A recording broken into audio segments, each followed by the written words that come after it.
Sinimulan na ring ilikas ang ilang mga pamilya sa Tandag City sa Surigao del Sur, lalo na't unti-unti nang nararamdaman sa probinsya ang epekto ng Bagyong Tino. Si Angel Obosa ng Radyo Pilipinas Tandag sa sentro ng balita. Nagsimula nang magparamdam ang Bagyong Tino dito sa Tandag City, Surigao del Sur. Simula kaninang umaga, wala nang tigil ang pag-ulan sa lungsod. Kaya naman ang lokal na pamahalaan naglabas na ng executive order para i-activate ang kanilang Emergency Operations Center.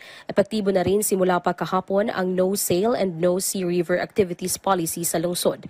Ipinatutupad na rin ngayon ang preemptive evacuation sa mga residenteng nakatira sa high-risk areas. Ang klase naman sa lahat ng antas sa lungsod, suspendido na rin hanggang bukas.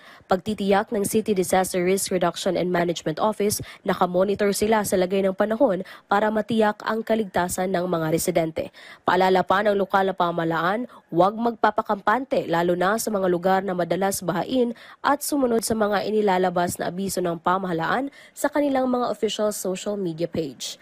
Mula rito sa Tandag City para sa Integrated State Media, Angel Luisa Obosa ng Radyo Pilipinas, Radyo Publiko.